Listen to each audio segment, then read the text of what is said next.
Welcome back everyone to the Justice for Aaron Brady campaign.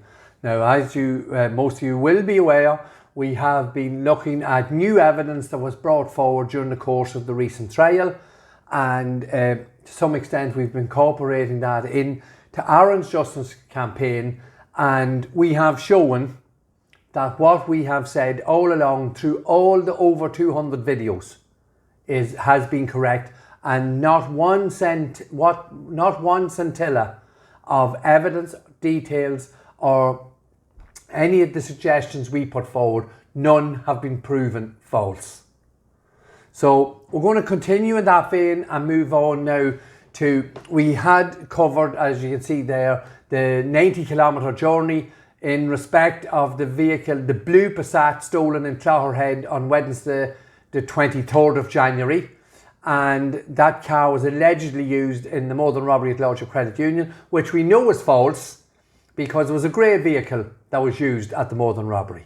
We've shown all the inaccuracies, how the DPP, along with Garda Síochána, made vehicles completely disappear, and then all of a sudden, when they were being called out on movements of vehicles on that night, they actually incorporated more false narratives into their storyboard.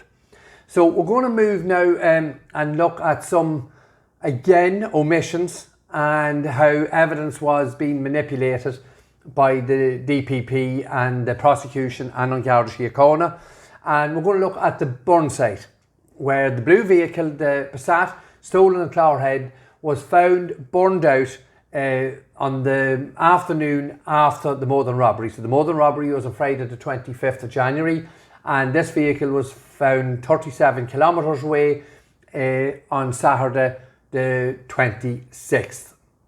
And what we're going to look at here is evidence that was given during the course of Aaron's trial, and indeed it was given during the course of the most recent trial that ran for the 15 weeks from February up through until May. And we'll just again focus on little parts, and then we'll bring it all together to create the whole story and show how manipulated the evidence given to the court and indeed the jury back during the course of Aaron's trial. And we're looking at a sighting here at Cortamlet School, and Cortamlet School is just a little over 4 kilometres away from the burn site, as you can see there. So this is the school here in question, and on Garda Síochána, the DPP, and we're looking at Brendan Grehan, Senior Counsel for the prosecution, and Junior Counsel for the prosecution, Lorcain Staine, brought witnesses forward, and they brought one witness forward, a local gentleman from down near Newtown Hamilton, Cortamlet, and lives quite close, adjacent to the burn site. Brought this man to court during both trials, and he told them exactly what he had seen at 10:30 p.m. on Friday the 25th of January 2013, while on his way to pick his kids up at the youth club.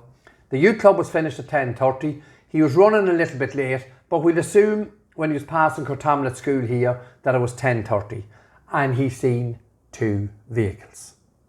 Okay, so at 10:30, these two vehicles would allegedly would have had to have been heading towards the burn site. The people weren't leaving the area, so it's very important you understand now as we break down these little bits of detail and go into more detail on the detail. So these two vehicles this local man seen were heading towards the burn site. Now, you've read and on numerous occasions, and it has been prolificated several times in the mainstream media, the thousands and thousands of hours of CCTV footage that Garda Síochána and the DPP had to search and trawl through to bring a case against our son Aaron Brady. But would you believe we have never seen the CCTV footage from 10:30 at Cortamlet School? Now, there's a number of reasons for that. It appears after the gentleman gave evidence in the most recent trial, he actually met a Jeep, and it was insinuated during the course of Aaron's trial that this gentleman had met a Passat and a BMW. nothing could be further from the truth. Indeed, the Volkswagen he did meet actually had English number plates, but that's other detail. I want to really focus on the CCTV footage and the time. So what I'm saying now, we've had 2 trials, most serious case in the history of Irish judicial system, and they bring a local man, a gentleman to court. He tells the court, the judges, and he told the jury in Aaron's trial what he seen, and we never seen any CCTV footage from Cortamlet School. Now we do know that there was footage at Cortamlet School because we were some very dubious CCTV footage analytics given in both cases for a vehicle passing the school at 22:04 and 22:06. But again, we'll go back to that. So we know there's CCTV footage. We know this man was heading to the youth club at 10:30, and we are aware now he met 2 vehicles. So what I really want to focus on here is this. We know if they were telling any sort of truths whatsoever, that the sighting at 10 o'clock, very close to the burn site, another local farmer who's seen 1 vehicle, and the descriptions of it prove it's not suspect A's car. It just cannot be because of blue lights, noisy exhaust, completely different car altogether. But again, it was a narrative that was portrayed by the prosecution and on Garda Síochána. So this happened sometime around 10 o'clock, we believe. So the burning of the vehicle, as that vehicle passed that farmer's house, takes about 2 minutes to get to the burn site. So we have to assume that the vehicle was on fire at 10 o'clock, or very shortly after, we'll say. And as I've put on the picture here, we said the vehicle was on fire at 10:15. Now, if we put the picture in underneath here, we have Cortamlet School, okay? And the DPP on Garda Síochána, Lorcain Staine and Brendan Grehan brought a man into the courtroom to say he seen a vehicle at 10:30 heading towards the burn site.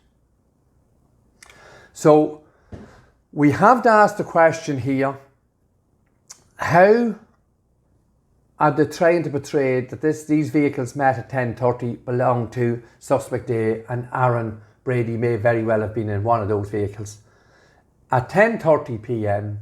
when the car was on fire at 10 p.m. Now, if we go back to the absolute craziness and the nonsense of the Wednesday night of the theft of this vehicle that's burnt out here, the impossibilities of times, the impossibilities of travel distances, the complete ludicrous story and lies that these people told. But here we have it once again. Now we talk about impossible and not being able to travel a certain distance in 6 minutes. I don't care what physics, what spaceship you have, what rocket you have, it doesn't matter how fast you can travel. If a vehicle is on fire at 10 p.m, you definitely won't be meeting it on the road at 10:30 p.m. So we have to really understand what is the mindset of Lorcain Staine and Brendan Grehan questioning these people in the court. And there is also, on top of this, there's phone records to prove that suspect A was back in Crossmaglen, or his phone was active in Crossmaglen at 10:20 p.m. And of course, we have the sighting, Garda James Carlin, seen suspect A's car on CCTV footage. Garda James Carlin said James Flynn's car in Crossmaglen Square at 9:37 when James Flynn allegedly was involved in a murder at the same time 30 odd kilometres away. So the whole thing is a farce. But just want to focus in again on the mindset of these people and what it is they're trying to achieve. Showing a car at 10:30 and bringing someone in and a witness in to say this is the vehicles he's seen. Brendan Grehan knows this case extremely well. Lorcain Staine knows this case extremely well. They know the times, they know the travel distances, and yet they were prepared to bring a man into court, seen a vehicle at 10:30 that was burning 30 minutes earlier. So we have to look at the mindset of these people here. Imagine for 1 second if Aaron Brady, James Flynn or Brendan Traynor had to say, I seen, it doesn't matter what it is, I seen a pink lorry at 10:30 p.m. and evidence came forward, so put evidence forward that the pink lorry was on fire at 10 p.m.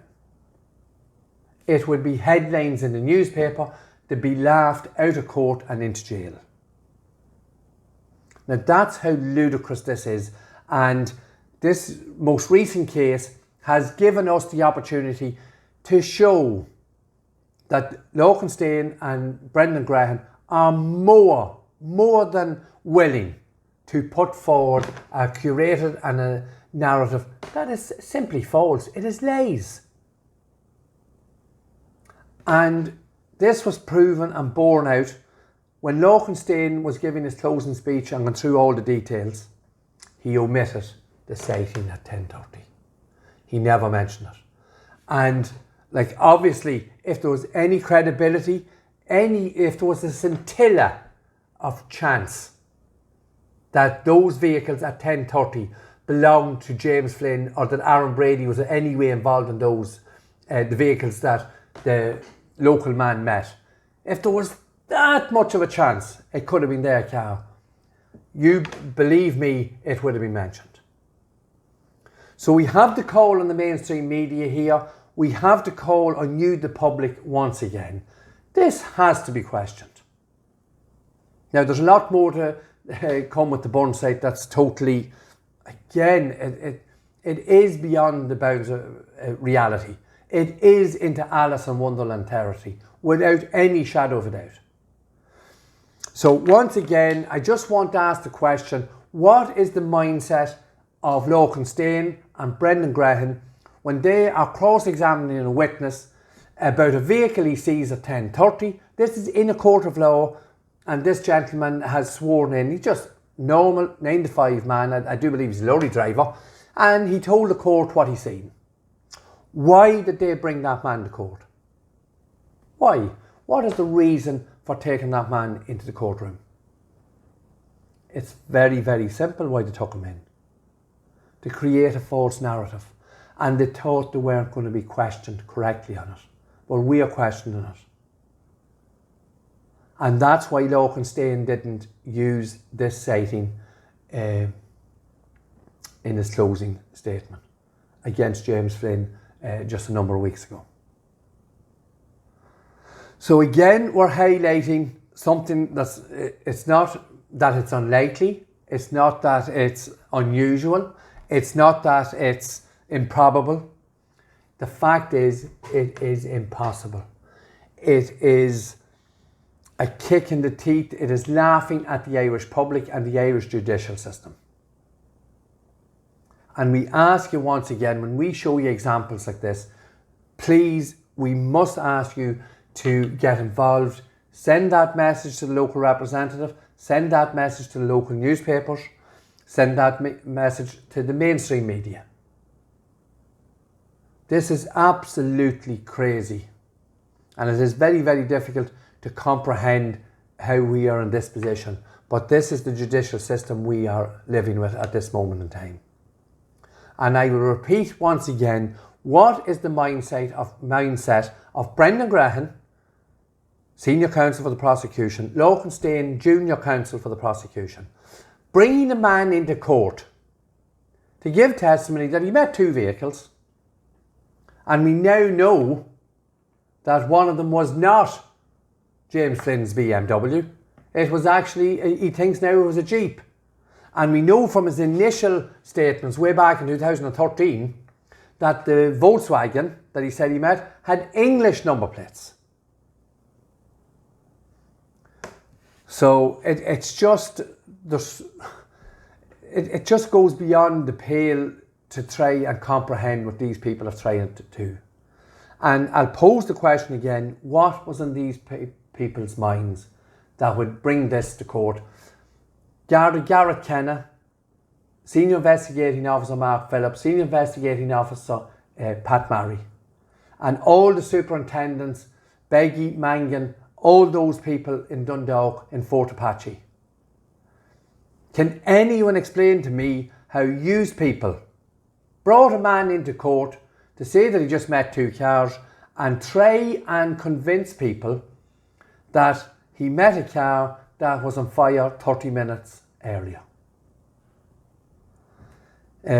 We'll continue. There's a lot more about the burn site and the details of the burn site, and we'll break those down and bring them little bit by little bit, and then we'll put the whole story together again with what has been confirmed, and there is new evidence in respect of the burn site also that came to light during the course of the most recent trial. So once again, thank you for watching. Please like, comment and share. We really need you to hit the share button, and if you can, please hit the subscribe button.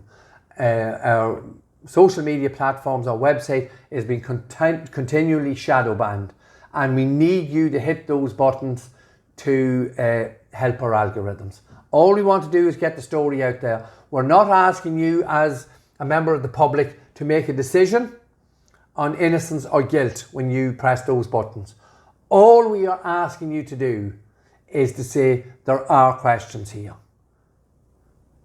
And we have put ourselves in a position that we will answer any questions from anyone who wants to come live on any of the social media platforms, and we try our best to answer as many all those questions as come in.